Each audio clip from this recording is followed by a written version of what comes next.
found is there are certain bikes that I made that literally the only thing I do with it or with my lock is stand there holding my lock, looking evil at people who are like eyeing my bike.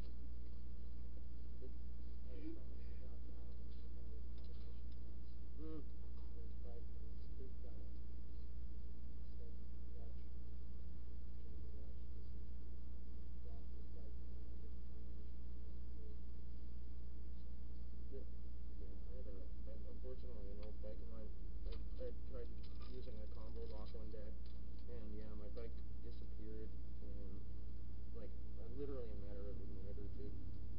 It's just unbelievable. Like, I walked inside, I was dating one of the bartenders at the Rivoli, you know the Riv, and she saw me coming in from outside, poured a couple of shots of tequila for us. Had it on the bar. I walked in. She said, "I'm really busy." I went, "Okay, fine." We did the shot. I turned around. I walked out. Said, "I'm gonna go out and have a smoke," and the bike was already gone. Yeah, it was like a full crowd of people that I knew there. The bouncers from the club I knew were like parked right in front of them. They didn't see anything. Nothing. Just disappeared. Gone. Let's see how much training I have. Are you putting into that little one? Mm-hmm. What about the big one? Because you're already running a micro drive set. Just trust me on the guarantees on this. Alright. If you find your it's a little bit light, then I'll tell you a new chain. Right? But if you need to push more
got a crutch, got a pair of crutches and a cast and a case of Red Bull in my bag. Going home with all this stuff. But I drank it, like, drank a bunch of them. And over the next, like, couple of days, I drank a whole bunch, like, the entire case that they gave me, and I was, like, awake for, like, 3 days. I had no idea how potent it really was until I did it.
On the head of the plastic owl.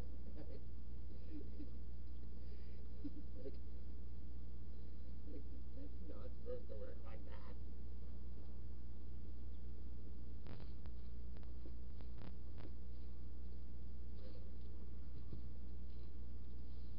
Yeah, we're getting there. Yeah.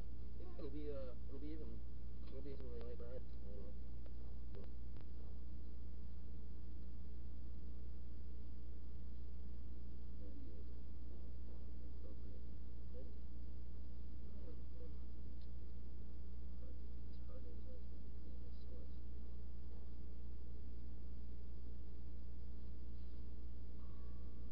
There's a couple of different parts of these diet hopping rates that people use all the time. It's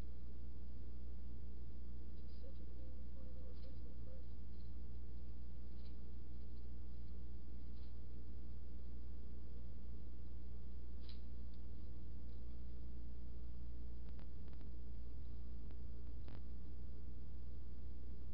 So I'm like actually very upset at Dr. Jamie right now.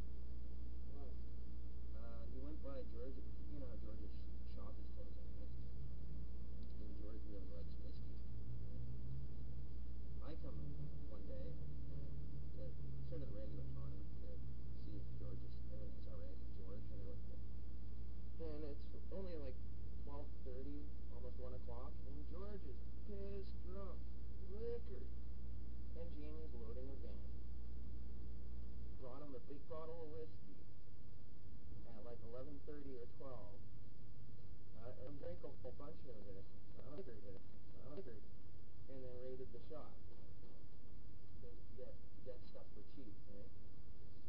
Guess it's kind of smart on one side of the coin. They must have saved themselves a lot of bucks by buying them a $20 bottle of whiskey. But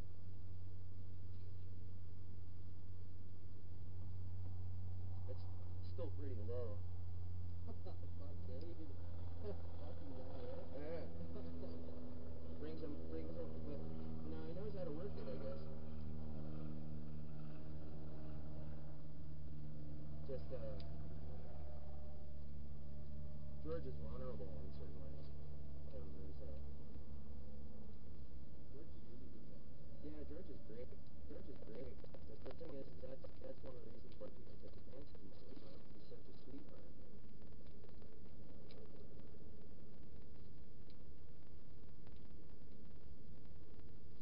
And stuff like that actually really upsets me. It's just like, yeah, pretty well. It's pretty irreverent. But it's just, Yeah, those are not good for you.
one day I was rickshaw. I was doing the rickshaw stuff, and was a mechanic for a company, like rickshaw company, for a little while. And I turned around and there's these like guys from outside the area. Like I don't know where they were from, but they were a couple of basically like rednecks, right?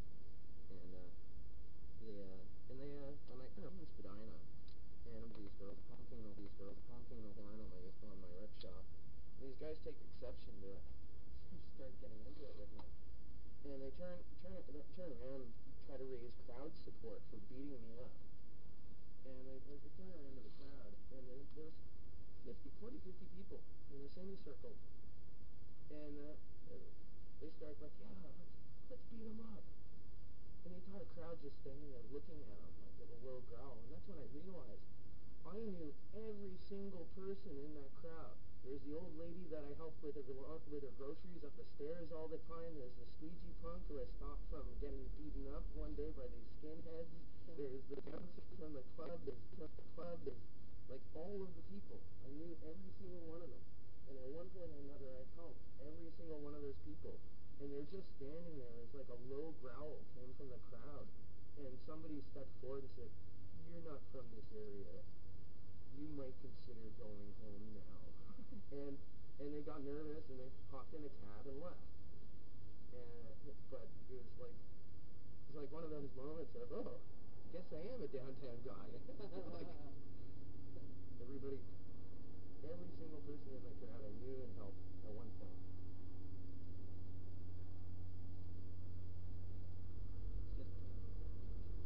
Just kind of clicky. It's like the good side of the modern mentality.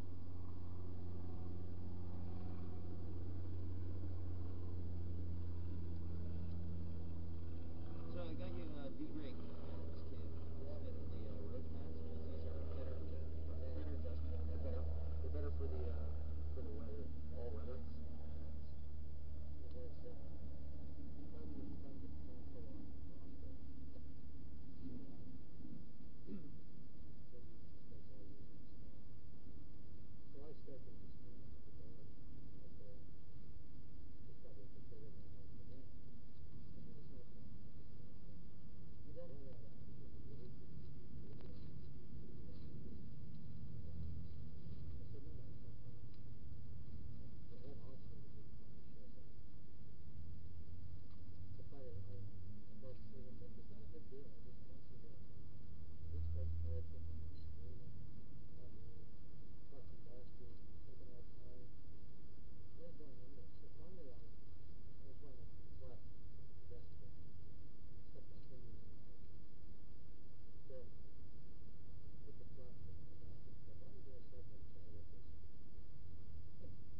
lays down his stuff, marches right up to marches right out through the back patio into the back alleyway. I walk out, I'm just pulling out a joint out of my pack, and he turns around, he's just ready to go. I'm like holding a dude ready to let it. He's like this. I'm like, smoke you one as in a joint? He's like, oh, I thought you wanted to fight. Oh, I don't smoke pot. I wanted to fight.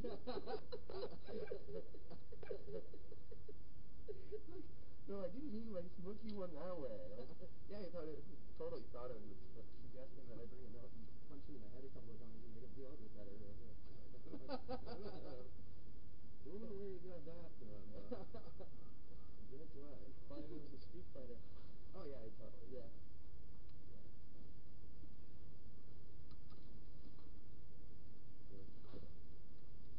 Just don't give him a reason to punch. It'll come up to you.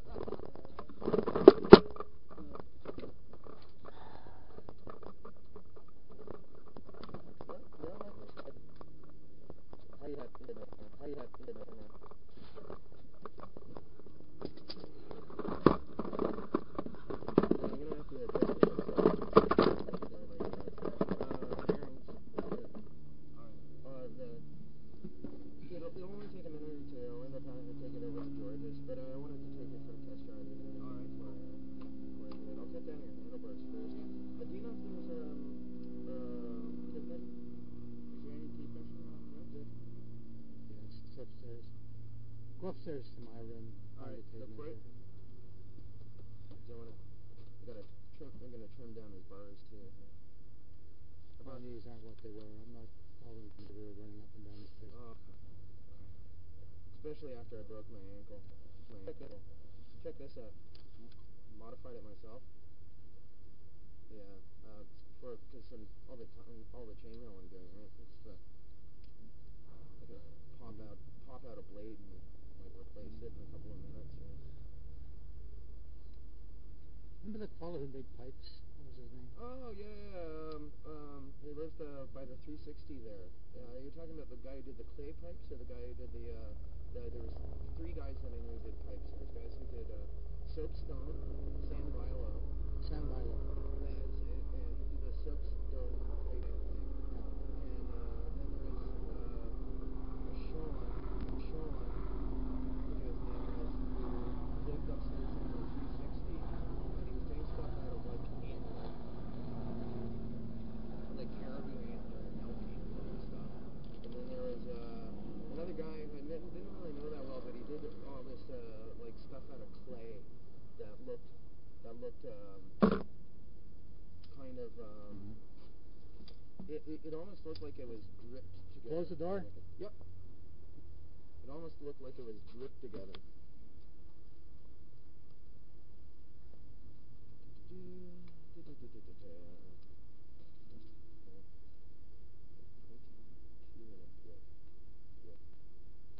First off, you're going to have Chris pissed off because he didn't finish the thing.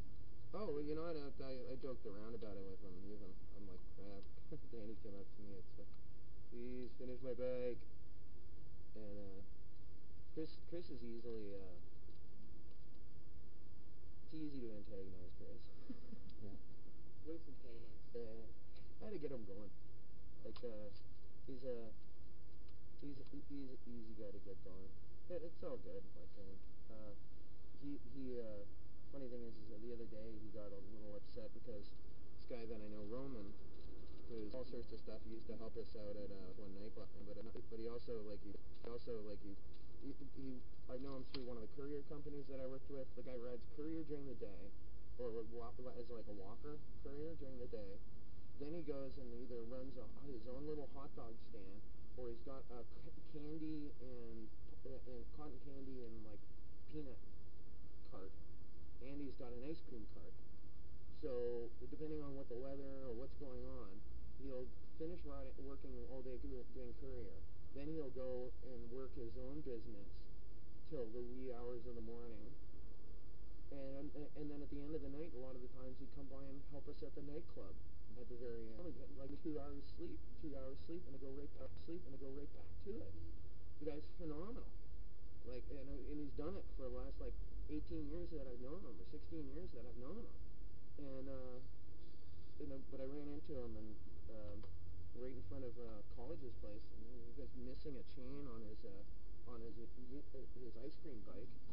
And I'm like, well, that's 1/9 chain. I've got one. I can go get it, and like we'll get you a new 20-inch wheel, and we'll get you the lag so your coaster brake will work and everything. And Roman's all like delighted, and then college turns around to me after and goes, thanks a lot. I've been trying to get him to work on. I've been trying to get to do that a month now, and I'm like, well, I've run into him for the last while, and all he wants to do is get it done. Like, if you're willing to do it like right now, then let's go do it. Like, if you're not willing to do it for him, then guess what?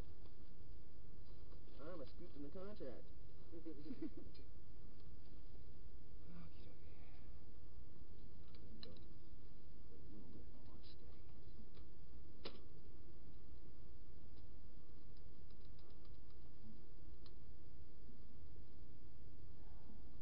wood.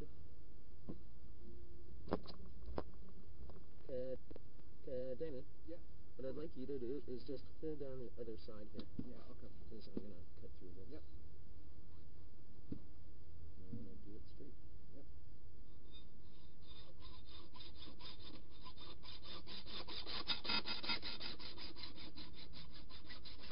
And people wonder why I modify my own hacksaw, right? I told you, closest thing I got to a lightsaber right now. Okay, so on the other side? Yeah. From this way? Cool.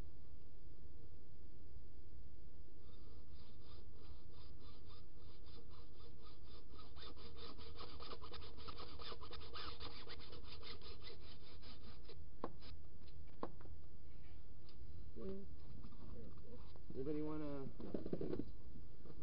slide? Come on, slide. I don't say no for free.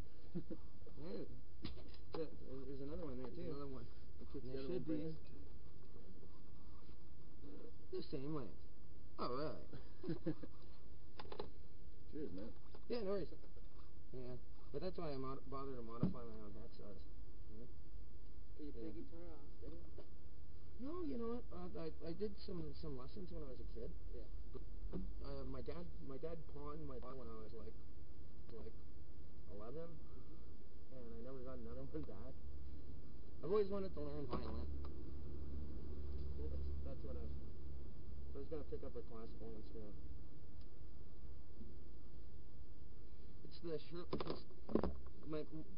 one of my favorite fictional characters is Sherlock Holmes, right? And just the beauty of sitting and thinking and doing well, like I'm way too hyper. A little bit of cocaine, a lot of fiddle. Yeah, I was a little bit too hyper to get into his amusement, but so for me it'd be marijuana, and but yeah.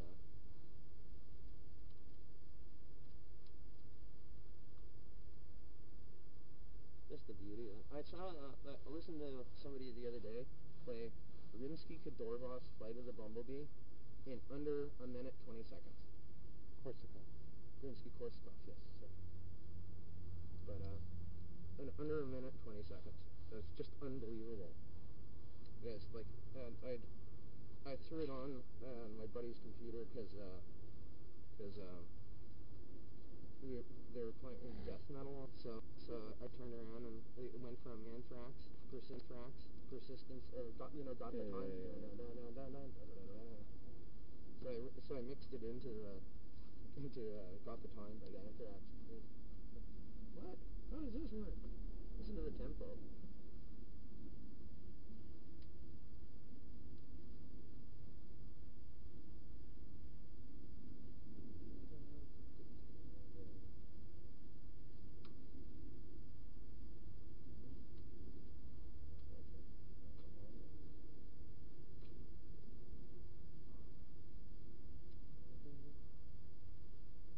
So what did George think when he saw him?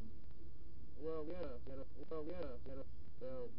not an intervention of sorts, but there's a few of us who have been helping him rather closely over the last while. We had to have some sort of harsh words with him about it. We also all got together, like all of the regular Harsh people. words with George or harsh words with Jamie? No, harsh words with George, because ultimately, George knew what was going on. It's not like he didn't know. George is a very intelligent man. It's like how could you put yourself in that position is our sort of stance on it. And when you can drink, you know when you can drink, and you know how much you can drink. Why would you let this guy do this to you? And on the other side of the coin, we'd also all told him that we now, until we finished moving the shop, we refused to go get him liquor. We don't want to see any liquor in the shop before like 6:30, 7 o'clock at night. And he can drink beer until the cows come home. He can drink Rev, any of the girly drinks, like little coolers or whatever. He can drink them all and not get liquor. But if he gets into whiskey, rum, gin, grapple, Moonshine. yeah, well, people bring him moonshine and homemade meads and stuff, which aren't that bad. But if he gets into the hard liquor at all, he just becomes a total dick, and he becomes like sloppy.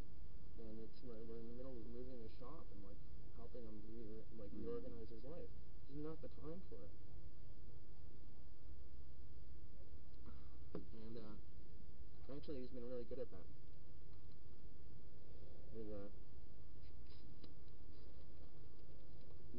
We will go get him like gin once it comes to like 6 o'clock, and until then. And it's kind of funny too, because like literally he could sit there and power down beer all day and not get drunk. But you get a bottle of whiskey, half a bottle of whiskey into him, like give him a bottle of whiskey, and he'll power it down in an hour and be sloppy.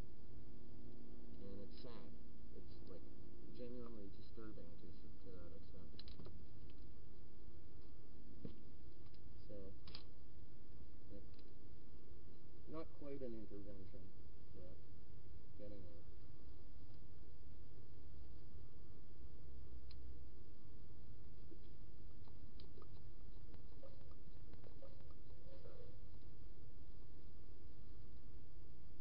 And as for Jamie, he'll get his.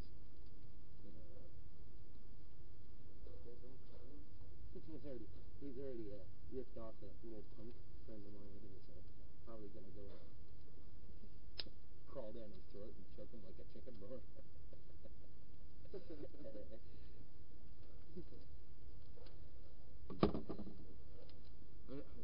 It was funny though, because of Jamie's size. He was peeing on the door of the guy who lives next to George, and it like kind of hates George in the shop and everything. But the guy's about Danny's size, right? So he opens the door and there's this guy peeing on his door, and he's like, "What the hell?"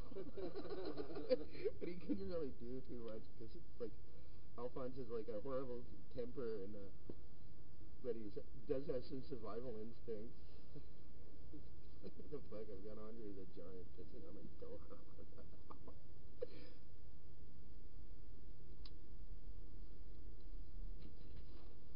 Yeah, I'll go and grab you some grips and Cool, thanks, man. adjust the headset. Couple of inches at a time. Is there a question? No, he doesn't want really great. I suggested that I get him one. Actually, I would have actually suggested that he replace the cluster and actually have gears on it. But he didn't want to do that either. He wanted to set single speed. I can understand. Yeah. Well, sooner or later, I'm going to take it off. Well, those are spacing outrigs. Yeah. That's a free hub, right? And you actually need them until unless you plan to replace it with a full cluster, you need all the spacing. It'll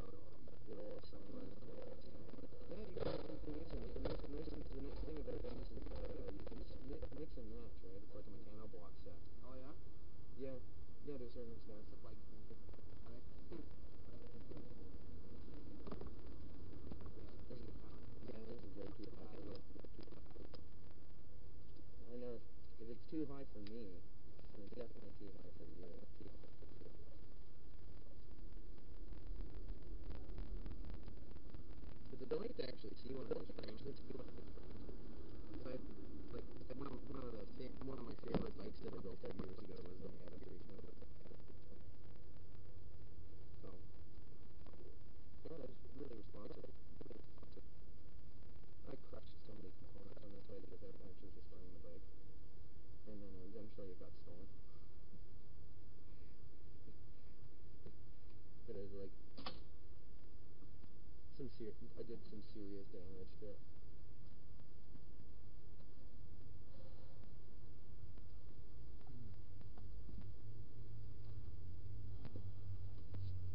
So what do you think? This is a good idea for the portrait? Sure, fine. A lot more exciting than just sitting there. No, that's fine. Good. Super service. Super service for a stooge. Part and parcel, man. Yeah, I like Stooge is gag. Yeah. They're running a gas station. Yeah, Super service. Yeah. Super service. Yeah. They're all running around undoing the stuff that other people just did. Overfilling things. Yeah.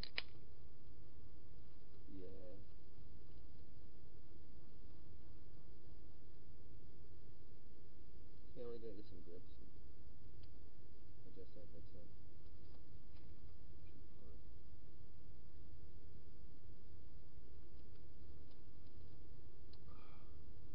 Come back here, right? Yeah.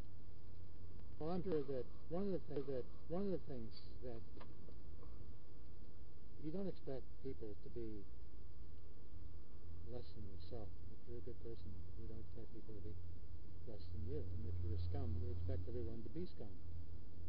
You know what I mean? So I'm sure that George didn't expect to have someone bring over a bottle of whiskey and then rob him in front of his eyes. Yeah. If he had, he wouldn't have allowed it to happen. When it does happen, it's so mind-boggling that you just don't know what to do. Yeah. No, I don't. And that's one of the things. That's why Gets are so fanatically loyal. You know. That's why we've had an entire parade of people over at the shop, of just people coming in, and they're not. And he said for the longest time, if you want to help, there's free gifts for everybody. You know, I'll get you like a whole bunch of nice bike parts, and I'm not paying people, but there's great parts and stuff like this, for everybody. And so there's been tons of people who have shown up to help, and they don't want parts. And nobody's there. Like, occasionally people pick up something. Oh my God, this is great! I could use this. And he's like, please take it. But generally speaking, like, I mean, I ended up getting a bow yesterday, a 33-pound fiberglass bow. Yeah. But like, almost nobody's gotten any bike parts or anything out of it. We've all just been there, helping out, just helping, right? Yeah. And it's like, but because he's been such a good person in the community and to the people around him for years, that it's like it really does draw this sort of fanatical loyalty, and people coming in and, like, you know, there's a couple of people who come in and try to weasel him on a regular basis, and I've heard, like, the gentlest person, this girl yesterday, basically ended up telling this one guy, fuck himself. Like, oh, get you around here, you can't get anything, leave. And she was like, and she was just such a sweetheart too. She was, like, just such a sweetheart, and it was just so funny hearing it. It's like, you know, you've seen the hand puppet that I was using, right? The hand puppet's been there at the shop on a daily basis too. Like, just explaining to people with the hand puppet that no. The guy comes in starts going through George's bin of forks. Like, get